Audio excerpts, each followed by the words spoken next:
3, 2, 1, go. G'day Stars Mill, this is Daniel Stackhouse here with Coach's Corner, the segment where we interview Stars Mill's head coaches. Today I'm here with head coach of the girls basketball team, Emily Sweeney. Coach Sweeney, how you doing today? Good, how are you? Doing pretty good, thank you. So let's kind of kick it right off. Let's talk about the girls' night out at Carrollton. You guys played Langston Hughes. The final score, pretty sure, was 58-45. How do you feel about that game? Langston Hughes was a pretty good team. They were aggressive.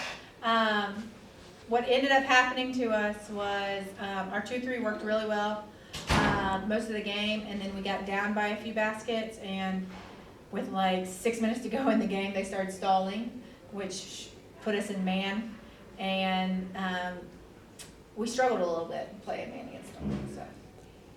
And so that was your last the last stretch of non-region games before the region games. So with all the non-region games said and done, how do you feel about what you were able to learn about this team through that time? I feel really good. We played some really good teams. We played some really aggressive teams, and that's where we struggled, and that's why I put them on the schedule, is to kind of get ours used to what they could potentially see in the state tournament.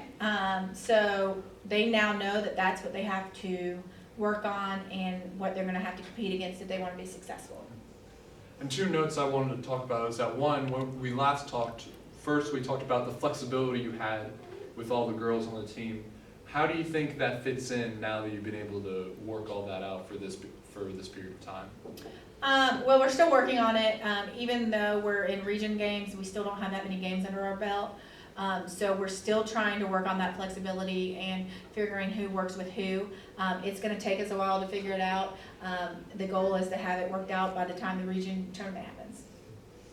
And so let's talk about let's just go ahead straight into McIntosh. You guys played a really great game. Just kind of like run me through what happened that night. Going to McIntosh is always difficult, but I told them that they had to deal with it and take that and learn from it.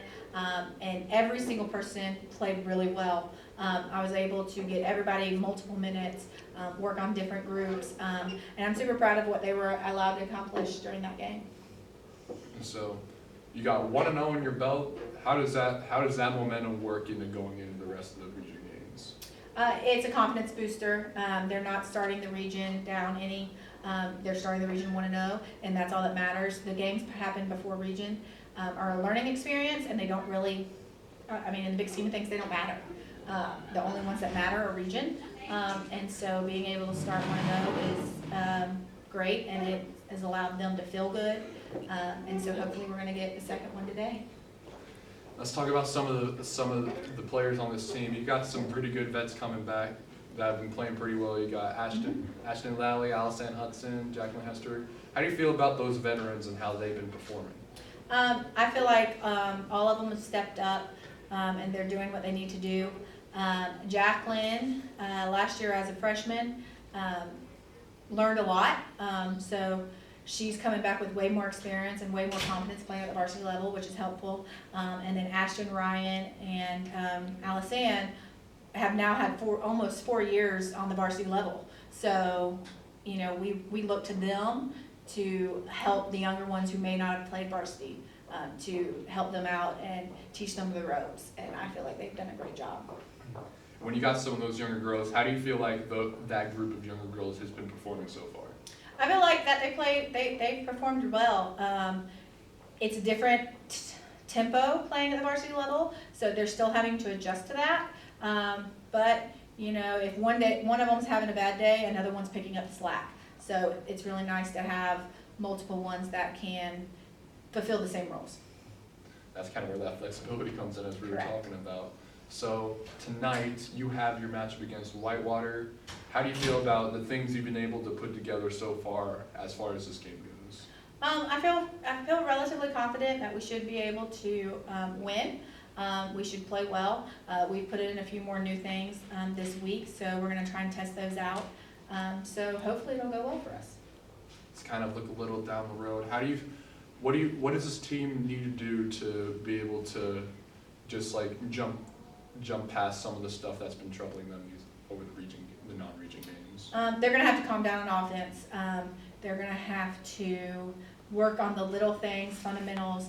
When they catch the ball, instead of putting it immediately on the ground, they need to look up. You know, all the things that just make them nervous when somebody's in their face, they're gonna have to calm down on that. So how do you fit, just general thoughts, how's this team looking to you? I think they look great. Griffin's gonna be our competition. If we don't win region, we for sure should get second in region. And that's the expectation. Awesome, thank you very much. Thank you. And thank you for watching. If you want to support the Panthers tonight, Lady Panthers, tonight they're going to be playing at 6 o'clock here in the Panther Pit against Whitewater. That's all we got right now. From Coach Sweeney and the terrific Thomas Hindy behind the camera, I'm Daniel Stackhouse. Cheers, fellas. Go Panthers!